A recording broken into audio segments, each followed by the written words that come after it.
Earth was destroyed, and humans were forced to leave. But after a few years, the survivors decided to take another chance and revive their home, but the planet has totally changed already. It's been 97 years since a nuclear apocalypse killed almost everyone on Earth. The planet was simmering with radiation, and the only survivors were those who had operational space stations. They forged and created a new home in space called the Ark. The residents of Ark are told that Earth will become inhabitable once again soon, but it's just a dream. The reality is really harsh. The population of Ark is increasing rapidly and they don't have enough resources. That's why the authorities are always looking for an excuse to kill people. Even for the smallest crime, the guilty gets executed mercilessly. One of the unfortunate criminals is Clark Griffin. She also dreams of going to Earth, but she will be executed as soon as she turns 18. There's 4 months left till her next birthday, but the jailers come for her all of a sudden.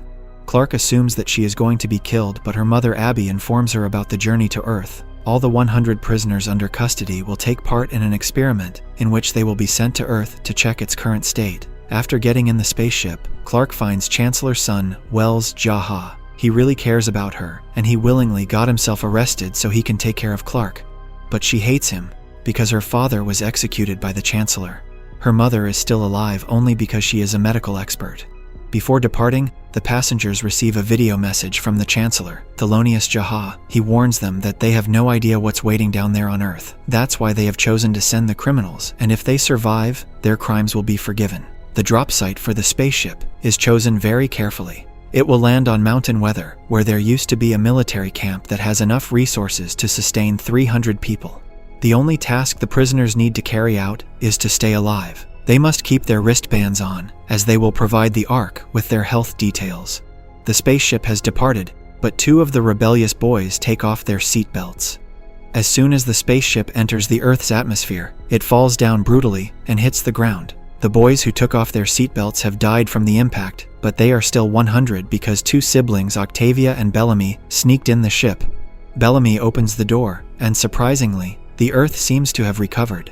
The air is breathable, and there are trees all around. They have landed on the wrong site and lost communication with the Ark. But the wristbands are still working, so the authorities know about the hundreds' health conditions and deaths. Clark suggests that they should head to the weather mountain, but not all of them agree. Wells is injured, so Clark leaves with Octavia and 3 other boys named Finn, Monty, and Jasper. Finn seems to be interested in Clark and is ready to fully support her on this mission. On their way, they find several unique plants and an animal, but they have abnormalities due to the nuclear radiations. Octavia spots a river and recklessly jumps in to have a bath, but soon gets attacked by a mysterious creature. Luckily, Jasper risks his life to save her and earns her favor. They get more careful on their way ahead and avoid interacting with animals.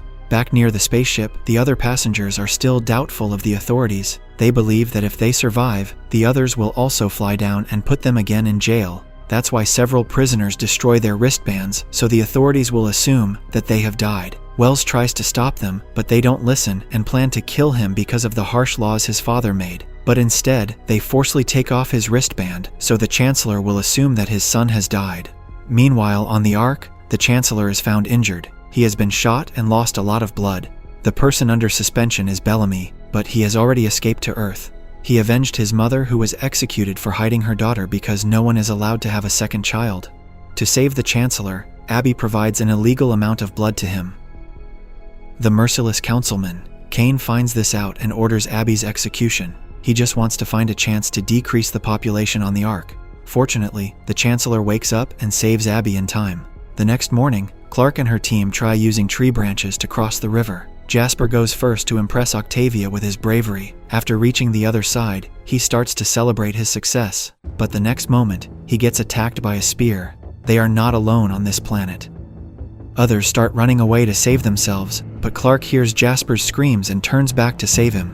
Unfortunately, he is already taken away by someone. They all return to the camp and stop the fight between Wells and Bellamy. Afterward, they tell everyone that there are some survivors on Earth which they called the Grounders. Clark sees the missing wristbands and scolds everyone for being too reckless. The Ark is dying and they are the only hope to save humanity.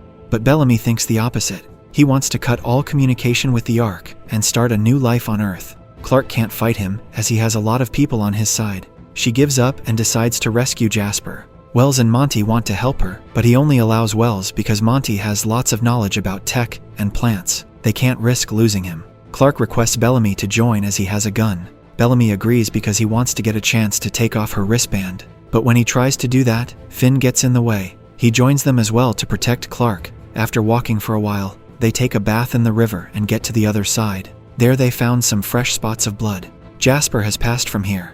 After walking further, Clark finds Jasper tied up on a tree. As she steps forward, she almost falls in a pit. It was a bait set up by the grounders. They had treated Jasper's wounds so he could be used to attract his mates. Luckily, none of them fell in the trap, but a dangerous animal attacks them out of nowhere. Wells immediately takes out the gun and shoots the animal to death. Back at the camp, Bellamy left his friend Adam to take care of Octavia, but he falls for her charms himself and starts a romantic relationship with her. Meanwhile on the Ark, Abby is still trying to communicate with the 100s. The Chancellor also comes to check on the progress, but he gets depressed on seeing that Wells may have died as well. Abby tries to calm him down and explains that they are not sure what the wristbands are indicating. It may be a glitch as it's difficult to accept that 24 kids have already died. She helps Thelonious in treating his wounds and asks him to rest. He has a lot to take care of. After she leaves, Kane comes to check on the Chancellor. He tells him about Bellamy, but Thelonious suspects that Kane is involved in attacking him, because after Thelonious dies, Kane will become the next Chancellor. But Kane refuses to accept that, and also mocks Thelonious for being too weak to take the right decisions under the current circumstances. Once the Chancellor gets a little better, an emergency meeting is called to decide their next strategy. The public will soon find out about the shortage of resources, and they will create chaos. While preparing for the meeting, Abby struggles to figure out why the kids are dying. Suddenly, a young mechanic named Raven comes there and deduces that the kids may be taking off the wristbands. Abby says the same thing in the meeting and asks for more time to prove that Earth has recovered. Kane doesn't accept that as they are running out of time. They are only left with 4 months worth of oxygen and need 6 months to engineer more resources. If they don't kill 200 more people from the Ark, they may have to kill even more after 4 months. Half of the board is with Kane, but Thelonious refuses to vote, and according to the law, the decision is delayed for another 10 days. Abby must figure out something within these days. She takes Raven to a secret laboratory and requests her to build a spaceship that can carry at least 320 people. If Kane wins and orders to kill those people, Abby will send them to Earth instead. Back on Earth, Jasper is taken to the camp and treated further. Bellamy finds out about Octavia's relationship with Adam and hangs Adam on a tree for the whole night, so he never dares again to get near Octavia. Finn has also brought the animal they killed, so they cook it for dinner. Finally, they have a proper meal after 2 whole days, but their happiness is not for long as the grounders have found their camp. Jasper is alive, but the infection in his wounds is getting worse. He screams continuously in pain, and the others are already fed up with him, except for his friends. Clark advises Jasper not to lose hope. She goes to bring some water for him, but on the way she runs into the youngest member, Charlotte. She has been suffering from nightmares since her parents were executed. Clark comforts her and tells her that it's time to move on to start a new life on Earth. The next morning brings another disaster. A huge wave of acidic smoke is circulating in the forest. It has already killed 2 people. Their disappearance is scaring others. Bellamy doesn't want anyone to think of contacting the Ark, so he decides to cheer them up with some food. He takes Adam and his other friend, Jones, and they go hunting.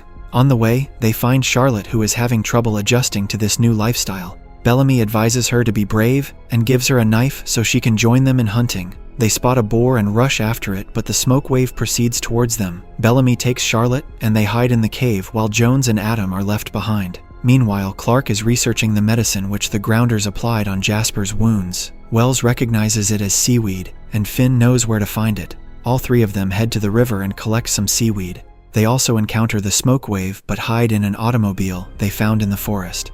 Finn looks around and comes across a bottle of wine. He shares it with Clark, which makes her a little dizzy. Wells asks her if they can be friends again, but Clark says she can never forgive him. She still remembered what happened 1 year ago. Clark and Wells were best friends, and they used to spend most of the time together. Clark's father was researching the Ark's oxygen resource and learned that it's going to run out soon. He wanted to inform the public as it's their right, but Abby stopped him because it can cause panic. Clark heard this conversation and shared it with Wells. After a few days, her father decided to record a video and illegally share it on the announcement channel. But before he could do that, the police arrived and took him for execution. Clarky blamed Wells for telling this secret to the Chancellor and broke their friendship forever. As the smoke subsides, they get out of the automobile and proceed towards the camp. They run into Bellamy, Jones, and Charlotte. They all are fine, but Adam is burned by the acidic smoke. He can't bear the pain anymore and asks his friends to kill him. Clark takes the knife and pierces it through Adam's neck so he doesn't have to deal with a slow, painful death. Afterwards, they take the dead body back to the camp, which breaks Octavia's heart. Some of the campers try killing Jasper to get rid of the screaming, but Octavia can't let anyone kill another of her loved ones. She keeps sitting beside Jasper, and Clark gives him the medicine she made with the seaweed. By the next morning, Jasper gets really better. After getting a chance, Finn asks Clark how she is so sure that Wells told the Chancellor about his father. She finally starts thinking over it deeply and confronts Wells. She asks him to tell the truth, but Wells stays quiet. Clark has realized that it was actually her mother who told the authorities. Wells never tried to defend himself because he thought the truth would hurt Clark. He kept getting hated by Clark just to protect her. Clark feels really guilty and asks for forgiveness. Wells hugs her and says, "This is what friends are for." After such a long time, he earned back Clark's friendship, but fate has stored something else for him. Later that night, Charlotte comes to talk to Wells as she can't fall asleep. She tells Wells that she has found a cure to her nightmares. Saying this, she kills Wells in the same way as Clark killed Jasper. Charlotte confesses that she keeps seeing dreams of her parents getting killed by the Chancellor. When she wakes up, she sees Wells and suffers again. Therefore, she killed him, so she is not reminded of the tragic event anymore. This is only the start of the 100's life on Earth. More challenges are waiting for them and more secrets to unfold. The only goal is to stay alive, but it isn't that easy.